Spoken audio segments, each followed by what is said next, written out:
Welcome to the 9 News Business Buzz, where we take up what's happening in business, how it impacts you and our economy. I'm Ryan Fraser, 9 News business expert, and today we're taking the pulse of Colorado's Main Street economy.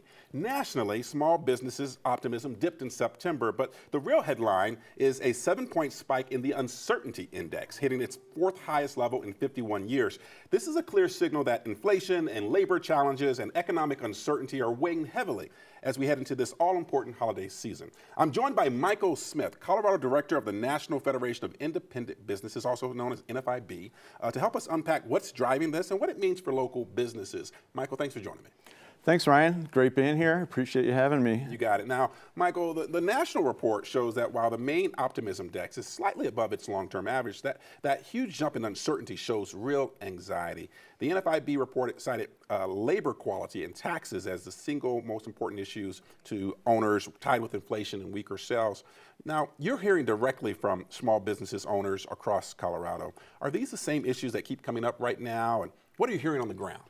Yeah, it is. It's very reflective of what we see here in Colorado. As you mentioned, inflationary pressures on everyday Coloradans are, they're hitting small businesses as well. It's the same issues everybody else is facing. With higher costs comes slower sales, unfortunately, and labor market challenges are number one in the survey. And it's really the quality of labor really stands out the most. It's a really tight labor market, and finding people to fill the positions is a real challenge. And then, of course, the cost of labor, it keeps costing more to employ people, and you put all those things together, and it does create the uncertainty that we're seeing there. Yeah, I think it's important to remember how critical our small business sector is for Colorado, for the country. Here in Colorado, we have over 730,000 small businesses employing over 1.2 million people. That's nearly half the state's entire workforce. The question I have for you, Michael, is that the data shows a persistent struggle in finding qualified workers. How does that square with this high level of uncertainty we're seeing among small businesses? And are small businesses still trying to hire but can't find the talent? Or are they starting to pull back on hiring plans because of this economic anxiety? Yeah, we're still trying to hire, definitely. It is trying to find the right people for the positions that we're trying to fill. That is the challenge that we see with the data and the labor market challenges for sure. There's that uncertainty with all those factors, with the higher cost of things, and even at the Colorado level. The people I'm talking to are, they're really concerned. They see a lot of proposals coming out of the state legislature that are anti-small business, and that really scares them. There might be more regulations, more things to comply with. Our employees or our small business owners mostly only have a few employees, so every time there's another regulation to comply with, that's a big burden for a small business. They're already wearing a lot of hats. They're doing sales, marketing, accounting, and then now we got to wear another hat here and try to comply with something that the legislature is passing. And that just takes time and money away from them to operate their business where they can really thrive. Yeah. Now, regulation is something we talk a lot about on the Business Buzz because Colorado's regulatory environment has huge impacts on the ability for the state to be competitive for small business, for big business, folks who want to come here and do business. Talk to us a little bit more, Michael, about some of the regulatory environment issues that the NFIB is focused on as it relates to helping small businesses have a smoother path, if you will, to running their businesses. Sure. Yeah, I think there's a lot of things that come up that are really viewed as onerous on small businesses. I think sometimes the intent might be good, but I don't think it really necessarily is something that really benefits employers or customers. When they start looking at things to really dictate how we might have to price or market our goods and services to customers. Things like that, and it's just more paperwork, more compliance reporting that really doesn't have a significant benefit to anyone here in Colorado.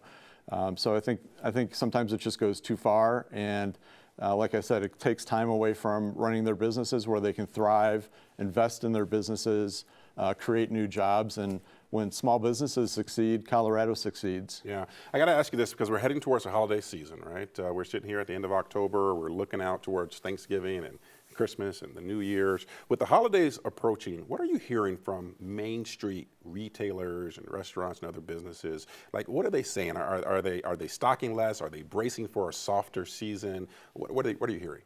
Yeah, I think, as we're seeing with the higher uncertainty, I think people are a little more cautious right now. So they're, cautiously optimistic going into the holiday season that, that it will be strong. But right now, we're looking at a mix of factors here that are making it harder to run the business successfully. But, I think it remains to be seen. I think we may have a little bit better data maybe at the next report. Yeah. Now, as you think about, the conversations, I know even today you're going down to have meetings with, different parts of your membership in the community down south, I believe. It's a complex picture, as we've kind of already discussed here. High cost, tough labor market, lots of uncertainty about the future. When you talk to small businesses, especially some of your NFIB members, what's the one thing, whether it's policy related or economic, that could really cut through the uncertainty and give them the confidence to invest and operate as they head into 2026? Sure. Well, the biggest thing that happened this year on a positive note from a policy perspective was at the federal level, with Congress passing the 20% small business deduction, making that permanent.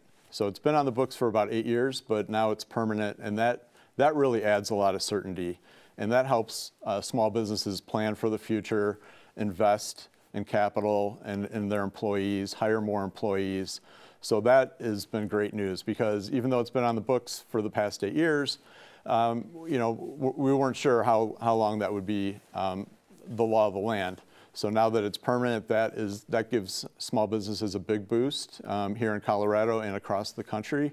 And like I said, unfortunately, we have a little bit counterbalance here in Colorado, where a lot of the legislation that we're seeing kind of runs counter to promoting a stronger small business environment here in Colorado, where they're making it harder to successfully run their business and succeed and hire employees and incentives to invest. So that's kind of, I think, where we're seeing a lot more of the challenges is more here on the state level. Well, here's hoping to better days ahead. And Michael, we're going to have you back. Michael Smith with the NFIB Colorado. I want to thank you again for joining us here on the Business Buzz to hear about NFIB's perspective on what Colorado small businesses are facing. Certainly could be a warning sign for the broader economy. How Main Street navigates the months ahead will tell us a lot about where we're heading here in Colorado.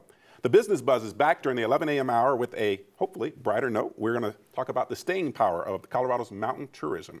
Stay informed, be engaged, and get ahead of the game. For the 9 News Business Buzz, again, thanks to Michael Smith with NFIB, I'm Ryan Frazier.